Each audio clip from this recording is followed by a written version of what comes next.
Alors ça y est, nous y sommes. On a vu ensemble d'où venait .NET, on a parlé du langage C Sharp, et on a vu qu'on pouvait faire des requêtes sur des collections avec Link. Eh bien nous voilà, dans le chapitre que vous attendiez, comment créer une application web avec ASP.NET. Dans ce chapitre, on va comprendre ensemble le modèle MVC, on va parler des routes, des contrôleurs, des actions, des vues, et on terminera par la récupération des informations d'un formulaire. Alors pour créer un projet web dans Visual Studio, on a plusieurs possibilités qui s'offrent à nous.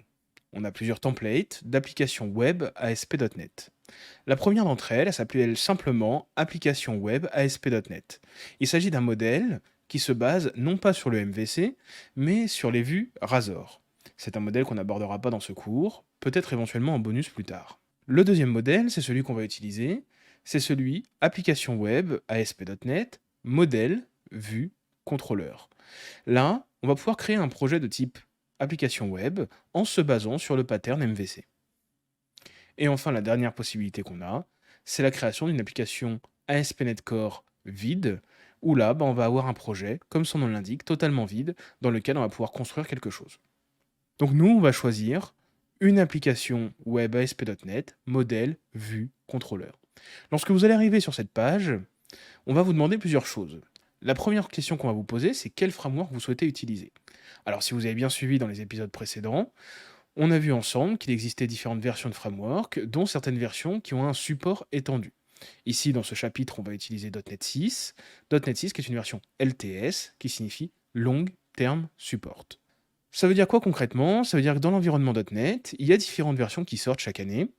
Et sur ces versions qui sortent, une sur deux est une version avec un support étendu. C'est-à-dire qu'au lieu de bénéficier des mises à jour et d'un support gratuit pendant 18 mois, comme c'est le cas d'une version normale, eh bien, vous pourrez en bénéficier pendant 3 ans. La deuxième question qu'on va vous poser, c'est quel mode d'authentification vous souhaitez choisir. Vous en avez plusieurs à votre disposition. Le premier, c'est aucun. C'est-à-dire aucun mode d'authentification. Attention, ça ne veut pas dire que vous ne pouvez pas implémenter un mode d'authentification personnel. C'est simplement qu'on ne choisit pas un mode d'authentification qui est propre à .NET. Le deuxième mode d'authentification, c'est le mode compte individuel. C'est-à-dire que là, .NET va se mettre dans les bonnes dispositions pour pouvoir ajouter des formulaires qui vont permettre la création de comptes utilisateurs, la modification, la page de profil, la connexion, l'inscription, etc., etc., avec toute la gestion des mots de passe oubliés, des doubles authentifications et tout. Vous aurez juste à connecter votre application à une base de données pour qu'il génère automatiquement les tables associées. Le troisième mode d'authentification, c'est plateforme d'identité Microsoft. Concrètement, ça signifie que vous allez pouvoir utiliser dans ce mode-là de l'authentification Facebook, Microsoft, Google, etc., etc., à condition bien entendu de disposer d'une clé d'API. Et enfin, le dernier mode d'authentification, plus souvent utilisé en entreprise, c'est l'authentification Windows. Il va y avoir une relation de confiance qui va se créer entre l'application et le serveur qui l'héberge et le poste client de l'utilisateur. Si moi je suis connecté en tant que Christophe Agem sur ma session Windows, eh bien lorsque je vais arriver sur l'application, pour le peu qu'elle se trouve sur le même domaine, eh bien je serai automatiquement reconnu. La troisième option qu'on va vous demander, c'est de configurer votre application ou pas pour le HTTPS. C'est-à-dire que vous allez pouvoir prendre en charge la gestion d'un protocole sécurisé, le HTTPS, et ainsi votre application sera préconfigurée pour ça. Vous aurez directement à l'intérieur un module qui va se charger de détecter quel est le port HTTPS utilisé, et s'il n'en trouve pas, il va rebasculer automatiquement en HTTP. En général, dans une configuration intranet d'entreprise, on va plutôt rester sur de l'HTTP, mais pour des applications qui sont ouvertes sur l'extérieur, on va plutôt passer sur du HTTPS. On va vous demander ensuite si vous souhaitez activer Docker ou pas, c'est-à-dire que ici, vous allez pouvoir activer la prise en charge de Docker. Votre application qui va être créée, votre projet, va automatiquement être embarqué dans un conteneur Docker. Il va y avoir un Dockerfile et vous pourrez du coup exécuter vos débugages et vos développements dans ce conteneur Docker que vous pourrez déployer ensuite directement. Une autre option, qu'on a déjà vue précédemment, c'est le fait d'activer ou non les instructions de haut niveau. Donc là, on en a déjà parlé dans le deuxième chapitre, celui sur le langage C Sharp. Il s'agit ici de pouvoir générer ou pas une classe programme.cs explicite. Quand vous allez créer votre application, vous allez arriver sur une arborescence de projet qui ressemble à ça. Vous voyez votre solution, votre projet, et à l'intérieur de votre projet, il y a un certain nombre de dossiers qui vont être existants. Le premier d'entre eux, c'est le dossier 3W Root. il va contenir tous les fichiers statiques de votre application, c'est-à-dire les fichiers CSS, les fichiers JavaScript, les fichiers images. Vous allez stocker dedans également les librairies que vous allez utiliser, donc librairie JS ou CSS, par exemple Bootstrap ou jQuery. Vous trouvez également un dossier contrôleur. Comme son nom l'indique, c'est dans ce dossier que vous allez créer vos contrôleurs pour votre application. De la même manière, il va y avoir un dossier modèle dans lequel on va pouvoir créer les classes de modèles de notre application. Il va y avoir le dossier views qui va permettre de stocker toutes les vues de notre application web. Et on va retrouver certaines vues particulières à l'intérieur, notamment la viewImport.cshtml, où c'est une vue qui va permettre d'importer des namespaces comme on le ferait dans un code C# classique, mais là pour toutes les vues. On va avoir le viewStart.cshtml, là c'est là où on va pouvoir par exemple indiquer quelle est la page de disposition à utiliser pour notre application, on en reparlera un peu plus tard. Et enfin layout.cshtml, qui elle va être la page de disposition de notre application. C'est dans celle-ci qu'on va mettre tous les éléments communs à nos pages. Donc par exemple, toute la déclaration des headers HTML, toute la déclaration des appels CSS ou JavaScript, le menu de l'application, etc., etc. Vous allez retrouver également un fichier qui s'appelle appsettings.json, qui va permettre de stocker la configuration de l'application, donc les paramètres de l'application. Et enfin, un fichier programme.cs qui va contenir la configuration de notre application. On en reparlera un peu plus tard dans le prochain chapitre. Lorsque tu vas lancer ton application, tu vas avoir cette page qui va s'afficher. Cette page, c'est celle du template ASP.NET de Microsoft. Tu vas avoir deux menus en haut, Home et Privacy. Et sur la page d'accueil, tu vas avoir un grand menu Welcome avec un lien vers la documentation ASP.NET. Concrètement, qu'est-ce qui s'est passé derrière? Au moment où tu as appuyé sur le bouton pour lancer ton application, Visual Studio a créé un petit serveur web 2IS, Internet Information Services, donc 2IS Express, et il a monté ton application dedans. Si tu regardes dans ta zone de notification, en bas à droite, tu vas voir ce petit icône de 2IS, et tu vas pouvoir faire un clic droit dessus et voir ton application. Web Application 1. Si tu passes ta souris dessus, tu as cette partie-là qui va s'afficher, et qui va te permettre de voir quelles sont les URL de ton application. Tu vois qu'il y a une URL HTTPS et une URL HTTP. Comme je te disais tout à l'heure, à partir du moment où tu coches la case HTTPS, il va préconfigurer ton application pour utiliser HTTPS. En revanche, si tu cliques sur le HTTP, automatiquement, il va te rediriger vers le HTTPS puisqu'il est disponible. Alors concrètement, qu'est-ce qui se passe derrière? Eh bien en MVC, ça veut dire modèle, vue, contrôleur. Concrètement, lorsqu'un utilisateur va vouloir accéder à une ressource, par exemple il veut récupérer la liste des salles de réunion, il va appeler get, l'URL de l'application, /salle/index. Le système de routage interne d'ASP.NET va comprendre l'URL qui est envoyée, il va regarder dans la liste des routes connues, et il va trouver celle qui correspond à l'URL envoyée. Ici, il va détecter qu'il s'agit de /contrôleur/action, et donc il va en déduire qu'on souhaite accéder au contrôleur salle à l'action index. Il va créer une nouvelle instance du contrôleur, new salle contrôleur, et il va appeler l'action index de ce contrôleur. Cette action, elle va récupérer la liste des salles de réunion, et pour ça, elle va s'appuyer sur le modèle salle, et elle va renvoyer la liste des salles, elle va retourner la liste des salles à la vue index, qui elle, va s'appuyer également sur le modèle pour sa mise en page, et retourner le HTML à l'utilisateur qui a demandé la page. Voilà la vue d'ensemble du MVC. Alors un contrôleur, ça ressemble à ça. On a une classe qui hérite de la classe contrôleur, et qui porte un nom suffixé par le mot contrôleur. Ici, par exemple, home contrôleur. À l'intérieur, on va retrouver des actions qui elles-mêmes vont effectuer des traitements et retourner des vues. Pour arriver à ces contrôleurs, on va devoir utiliser déjà les routes. Le système de routage fonctionne de cette manière. On commence par indiquer qu'on active la prise en charge du routage dans l'application avec app.useRouting. Une fois que ça c'est fait, on va déclarer nos routes dans l'application. Donc dans notre fichier de configuration, on va ajouter une ligne par route. app.mapControllerRoute, en indiquant quel est le nom de cette route, en indiquant le pattern à respecter, donc ici j'ai mis à propos, ce qui veut dire que si je tape l'URL de mon application /à propos, j'arriverai bien à la destination souhaitée. Et cette destination c'est quoi? Et je vais l'indiquer dans default. Pour ça, je vais créer un nouvel objet anonyme en lui passant un paramètre contrôleur qui correspond au nom du contrôleur que je veux appeler, et un paramètre action qui correspond au nom de l'action que je vais appeler. Pour l'appel de à propos, je vais appeler /home/about. On peut ajouter une deuxième route en disant par exemple ici, c'est une route par défaut, et donc c'est celle qui est configurée par défaut via ASP.NET si on ne modifie rien. Donc on va l'appeler default, et ce pattern, ça va être slash controller, slash action, slash éventuellement un paramètre ID. Si je ne renseigne pas ces paramètres, que je reste à la racine de mon application, eh bien, il va aller sur slash home, slash index. Une autre manière que j'ai de définir une route, bah, c'est au-dessus directement d'une méthode, d'une action de contrôleur. Ici, j'ai une action bienvenue, eh bien, je veux pouvoir y accéder avec slash bienvenue, slash non. Donc, je vais définir un attribut route par-dessus, et quand je vais taper sur mon application l'URL de mon application slash bienvenue slash Christophe, automatiquement, il va venir dans cette action de contrôleur en passant le paramètre non. Pour pouvoir faire ce qu'on veut avec les routes, on peut utiliser aussi des mécanismes de vérification. On a des contraintes qui sont à notre disposition. La première, c'est une contrainte de type. On peut indiquer que le paramètre qui est attendu est de type entier, alphanumérique, booléen, datetime, etc.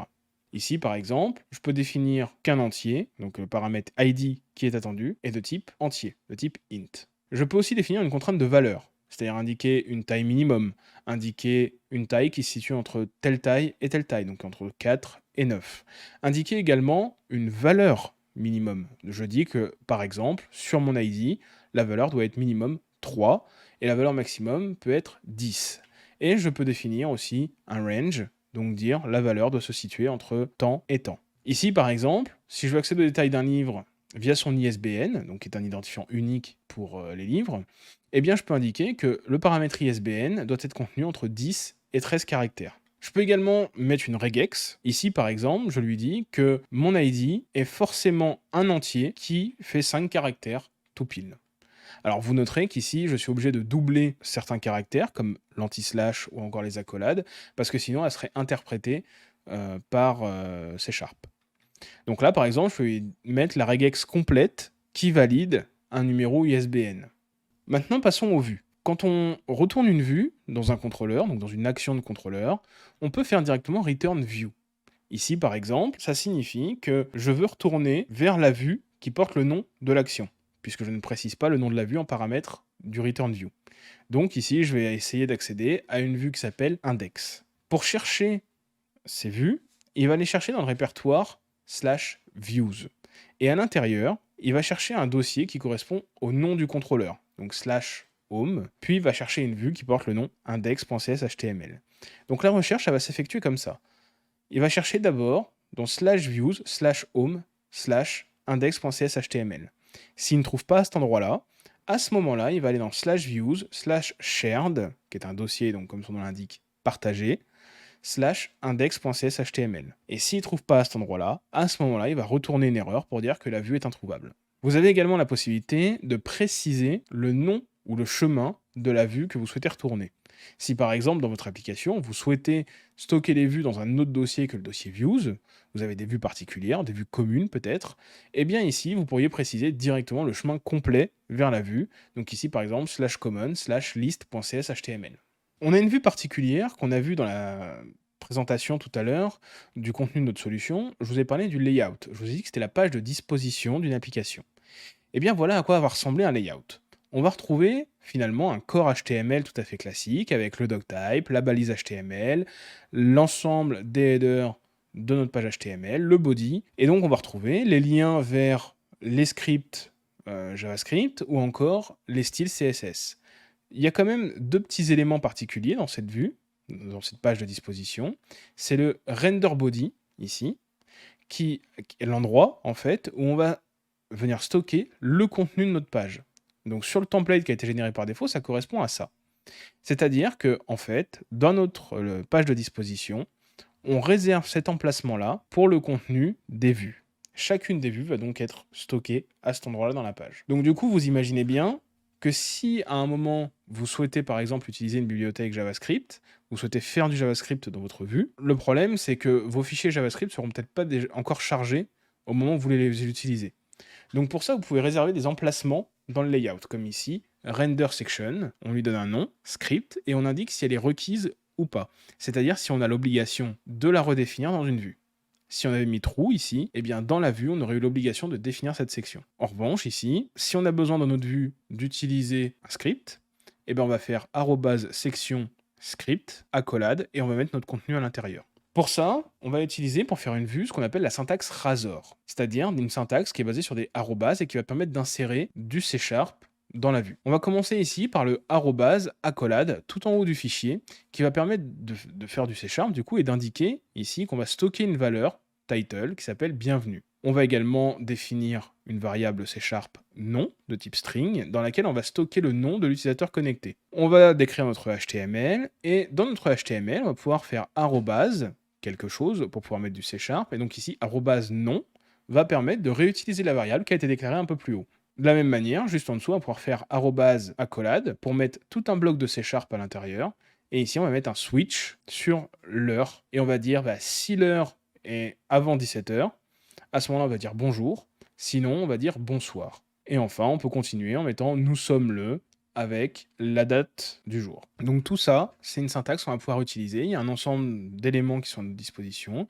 Lorsqu'on va faire arrobase, on va pouvoir utiliser par exemple arrobase HTML pour définir des composants HTML via du C#. On peut passer des données à nos vues. On a plusieurs manières de le faire. La première manière, c'est d'utiliser un viewBag. C'est un objet qui est dynamique, on peut y stocker tout ce qu'on veut dedans. Il n'est pas nécessaire de le caster, c'est-à-dire que automatiquement, il va reconnaître le type qu'on a stocké à l'intérieur. Et il est valable uniquement dans le contexte de la requête, c'est-à-dire qu'à partir du moment où on retourne quelque chose depuis le contrôleur vers la vue, le viewBag est détruit et ne peut plus être réutilisé dans une autre requête. Ici, par exemple, on peut l'utiliser de cette manière-là en mettant viewBag.message égale bonjour. Et auquel cas, dans la vue, on va pouvoir l'utiliser comme ça en arrobase viewBag.message. Automatiquement, il va savoir que c'est du string. On peut également passer des paramètres en utilisant viewData. ViewData, c'est un dictionnaire clé-valeur. Il est nécessaire de le caster, pour le coup, puisque lui, il ne mémorisera pas quel est le type, et il est valable lui aussi uniquement dans le contexte de la requête. Ici, par exemple, pour l'utiliser, on va pouvoir faire viewData, entre crochets, la clé qu'on souhaite définir, donc message, et ensuite égale la valeur. Pour l'utiliser dans la vue, vous l'aurez deviné, arrobase viewData, suivi de la clé entre crochets, et on va récupérer donc la valeur qui va bien. Si jamais on était sur un type complexe, par exemple, on aurait dû le caster pour correspondre au type correspondant. Et la troisième manière de passer des paramètres à notre vue, c'est le TemData. Là, pour le coup, c'est un dictionnaire lui aussi clé-valeur, donc comme le viewData. En revanche, il est nécessaire aussi de le caster, mais en revanche, il est stocké en session et utilisable uniquement pour 2 requêtes. Donc par exemple, on peut imaginer que je souhaite télécharger un fichier, je clique sur un bouton, sur un lien, qui va créer un identifiant unique pour ma demande, qui va la retourner à une autre action, et cette autre action va utiliser le paramètre que je lui ai passé. Ici, par exemple, je peux très bien avoir une action index qui va définir TempData origine en définissant index, et dans mon action get, lorsqu'elle sera appelée, je pourrai retourner le TempData origine, puisque du coup, il est valable pour 2 requêtes. Et enfin, la dernière manière de passer des informations à une vue, c'est d'utiliser le modèle. Donc là, c'est un couplage de la vue à un modèle. Le cast, il est explicite, c'est-à-dire qu'on va définir clairement tout en haut de notre vue qu'elle est liée à un type d'objet en particulier. Dans le cas d'un formulaire, le modèle, il est renvoyé au contrôleur, c'est-à-dire que quand on va valider le formulaire, automatiquement, on va renvoyer l'objet complété avec les champs du formulaire en question. Et donc, on va l'utiliser de cette manière-là. Par exemple, ici, j'ai une action de détail qui veut récupérer les détails d'une salle. Je vais récupérer ma salle, je vais faire return view de ma salle. À ce moment-là, côté vue, je vais préciser tout en haut, arrobase modèle en minuscule salle, pour indiquer que ma vue est basée sur ce modèle-là. Et à tout moment, à l'intérieur de ma vue, je vais pouvoir faire arrobase modèle avec une majuscule, cette fois-ci, point ID, point nom ou point toute autre propriété de l'objet salle. Ma vue est liée à une salle. Si j'avais été dans un formulaire, ici, tout simplement, j'aurais pu modifier les informations et elles auraient été renvoyées exactement comme ça au contrôleur pour traitement des modifications. Et donc, c'est ce qu'on va voir là tout de suite. Je vais avoir un contrôleur qui va renvoyer vers une vue d'edit, donc une vue de modification de ma salle. Donc, je vais lui renvoyer la salle à ce contrôleur. Et donc, dans ma vue, pareil, je vais définir que ma vue, elle est liée au modèle salle. Ici, je vais définir un formulaire, tout ce qu'il y a de plus classique, avec un attribut ASP action, pour le coup, au lieu de simplement action, et je vais lui dire qu'il va renvoyer ce formulaire vers l'action edit côté serveur. Dans mon formulaire, je vais mettre des inputs, des labels, tout ce qu'il y a de plus normal, mais pareil, je vais utiliser des attributs spécifiques ASP-for. Ici, par exemple, je vais dire input ASP-for égale ID, Ce qui veut dire que automatiquement, le moteur de vue, lorsqu'il va restituer la vue, il va venir stocker la valeur qui est contenue dans mon modèle dans cet input. Il va créer un attribut value et il va mettre automatiquement la valeur dedans. De la même manière qu'ensuite, j'ai un label nom. Je vais mettre un ASP for dessus. Et à ce moment-là, bah, automatiquement, il va mettre for nom, donc pour l'ID nom. Et sur le input, de la même manière, il va générer un identifiant, donc un ID égale nom, et un name égale nom. Et il va mettre la valeur qui va bien dedans, donc la valeur existante dans le modèle. Et quand je vais la modifier, automatiquement, il va refaire un binding côté contrôleur. Et donc, je vais pouvoir récupérer les informations de cette manière-là. Je vais pouvoir avoir une action edit, qui cette fois-ci accepte un paramètre sal, donc qui correspond à mon modèle de la vue, et je vais préfixer au-dessus avec un attribut HTTP post pour indiquer que cette action elle est exécutée uniquement sur le post du formulaire, et je vais pouvoir faire tout ce que j'ai à faire à cet endroit-là. Voilà pour le passage de données et de formulaires avec ASP.NET MVC. Alors c'est parti, on va créer ensemble notre application ASP.NET MVC. Pour ça, donc, je vais créer un projet ici, et ce projet, je peux sélectionner ici Web dans le filtre, je vais dire qu'il est de type Application Web ASP.NET Core, modèle vue contrôleur. Je vais faire suivant, et je vais l'appeler Gestion cours Web. Je vais le laisser à l'endroit là où il est, je vais le laisser en .NET 6, configuré pour HTTP, je vais pas mettre d'authentification parce que j'en ai pas besoin pour le moment. Je coche bien la case qui dit que je ne veux pas d'instruction de haut niveau, et je fais créer. Il a donc créé mon projet, on retrouve bien l'arborescence qu'on a vu tout à l'heure dans le cours, donc je retrouve bien contrôleur modèle views, avec notre dossier shared. La première chose que je vais tester, moi, c'est de lancer l'application, pour voir si ça fonctionne. Donc ici, je vais cliquer sur le bouton vert, l'application se lance bien, et on retrouve ce qu'on a vu ensemble pendant la partie théorique. J'ai bien un menu Home, Privacy, le welcome dont je vous parlais, avec le lien vers la documentation Microsoft. Donc c'est bon, l'application se lance bien. Ce que je vais faire ici, c'est que moi je ne vais pas utiliser le contrôleur Home. Je veux créer mon propre contrôleur. La première chose que je vais faire ici, c'est que je vais importer le modèle qu'on a utilisé dans le cours précédent. Donc pour ça, je vais aller le chercher et je vais le mettre ici. Je vais te l'ajouter en lien dans la description si jamais tu ne l'as pas. Donc ici, je retrouve mon contexte avec le contenu que j'ai à ma disposition. Et ce que je vais faire en premier lieu, c'est que je vais créer moi-même un nouveau contrôleur. Et j'ai 3 propositions qui s'offrent à moi. Je vois bien que je suis dans MVC, contrôleur MVC avec des actions de lecture-écriture, contrôleur MVC avec vue utilisant Entity Framework, contrôleur MVC vide. Ce que je vais faire dans un premier temps, c'est que je vais utiliser un contrôleur MVC vide. J'ajoute. Il me demande de sélectionner un nom pour ce contrôleur. Donc on garde bien contrôleur dans le nom et je vais l'appeler annuaire contrôleur. Ajouter. Et voilà, il a généré donc mon contrôleur. Alors ici, j'ai bien une classe qui hérite de la classe contrôleur et il m'a créé une action par défaut. Ici, j'ai aucune action qui est liée, j'ai aucune vue pardon, qui est liée à cette action. La première chose que je vais faire, c'est que moi je veux que mon contexte que j'ai, il soit initialisé pour tout le monde. Donc je vais commencer par déclarer un attribut read-only de type annuaire context. Il manque un using, donc je vais faire le using en question. Je vais l'appeler underscore context. Ce contexte, je vais directement l'initialiser en fait, égale new annuaire context. Comme ça, ce sera fait. Ici, dans ma vue index, ce que je souhaite, c'est afficher la liste de mes diplômes. C'est la première page sur laquelle je vais arriver. J'arrive sur les diplômes, je sélectionne un diplôme, ça m'emmène vers les promotions de ce diplôme. Sur les promotions, je peux voir les élèves, etc. Donc là, je vais récupérer la liste de mes diplômes. Est-ce que je souhaite faire quelque chose de particulier dessus? Je me dis oui, je vais faire un tri. Je vais les trier par niveau, donc par niveau croissant, pour avoir les diplômes les moins élevés en premier et les plus élevés en dernier. Et je me dis qu'ensuite, je vais faire un tri par ordre alphabétique sur le nom. Donc voilà. Et à la fin, je retourne une liste de tout ça. Donc je récupère une liste de diplômes triée par niveau, puis par nom. Je la passe en paramètre de ma vue, comme on a vu dans la partie cours.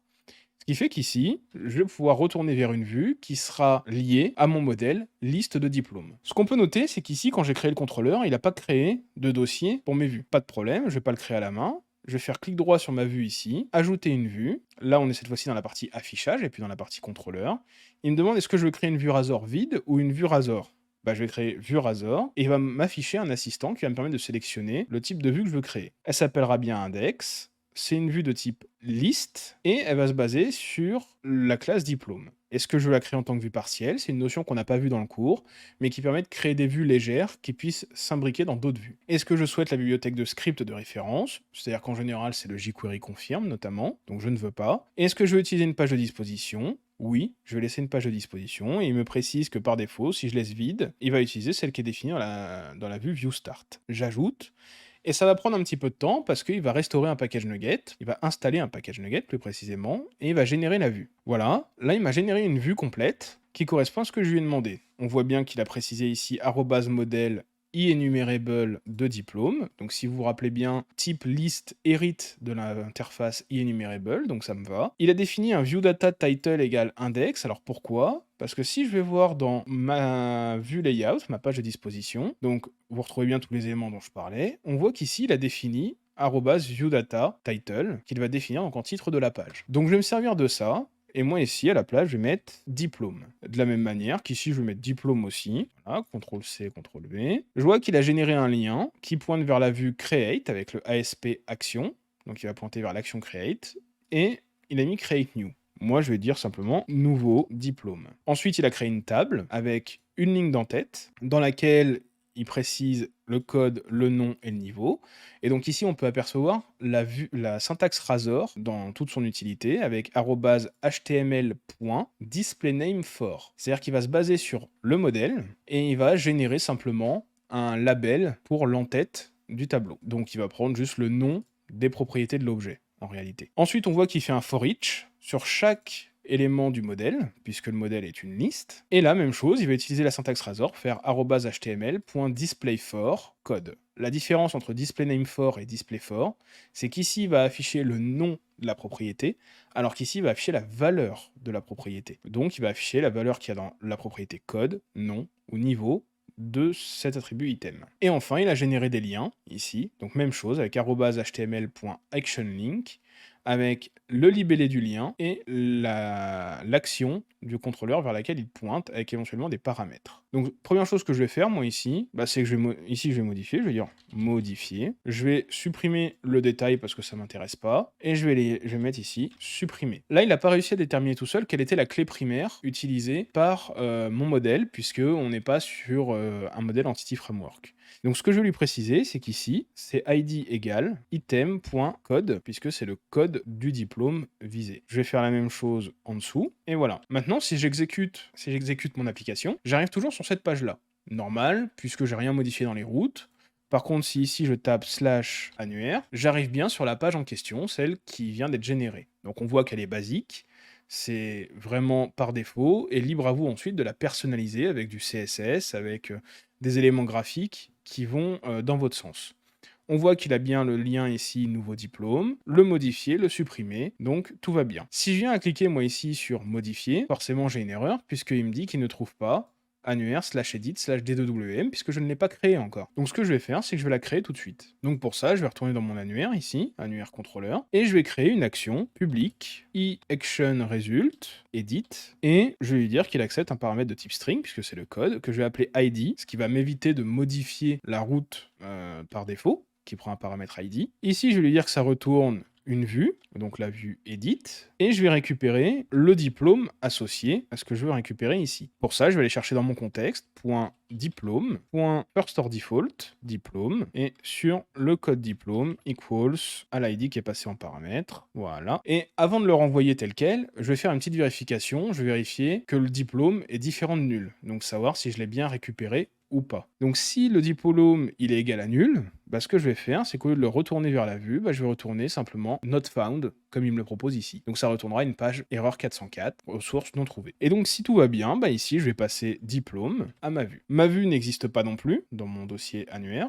donc même chose, je vais la créer ici, ajouter une vue Razor, ajouter, edit, je vais lui dire que c'est un modèle edit également, qui s'appuie sur diplôme, je laisse le reste tel quel, et voilà, ma vue a été générée. Donc de la même manière, on voit qu'ici, il a remis @modèle, cette fois-ci de diplôme, et non pas une liste de diplômes. Ici, il a mis edit, moi je vais supprimer ce premier edit ici, je vais laisser diplôme, je vais laisser la vue telle qu'elle est, juste pour vous montrer que ça marche. Je vais enregistrer ici, et je vais lancer l'application. Moi, ce que je veux, c'est que quand j'arrive ici sur ma page d'accueil, j'arrive directement sur ma page annuaire. Donc ce que je vais faire, c'est que je vais aller modifier tout de suite ma route. Donc pour ça, je vais aller dans programme.cs, dans ma classe programme.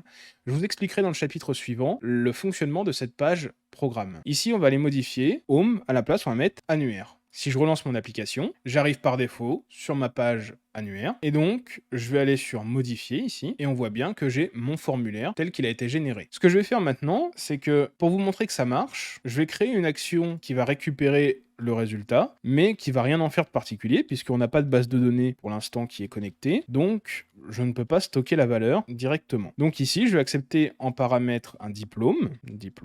J'ai précisé que c'était un attribut HTTP post pour dire que la requête elle est de type post, puisque c'est un formulaire qu'on va poster. Et ici, je vais faire un return redirect to action en lui précisant l'action index. Pourquoi je fais ça? Bah simplement parce que je considère qu'une fois que j'aurai traité ici la logique de modification, eh bien je vais retourner vers la page d'accueil tout simplement. Je pourrais retourner vers la page détail par exemple. Bah ici, je vais faire un redirect to action, c'est-à-dire qu'il va retourner vers cette action-là. Pour vous montrer que ça marche, je vais mettre un point d'arrêt ici. Et on va regarder ce qu'il y a dans l'objet diplôme. Voilà, donc j'arrive ici. Si je prends par exemple technicien supérieur système et réseau, j'enlève ici le supérieur, j'enregistre, je suis bien passé dans mon point d'arrêt, je regarde ce qu'il y a en paramètres de la fonction, j'ai bien code TSSR, niveau 5, par contre, dans le nom, je vois que je n'ai plus supérieur. J'ai bien technicien, système et réseau. Si je continue, il va me rediriger vers la page d'accueil, et voilà. Donc voilà un petit peu ce qu'on peut faire avec ASP.NET. En tout cas, de premier abord, vous savez, via ce cours, créer des contrôleurs, des actions, des vues, jouer un petit peu avec, passer des données et voir un petit peu ce que ça donne, créer des liens.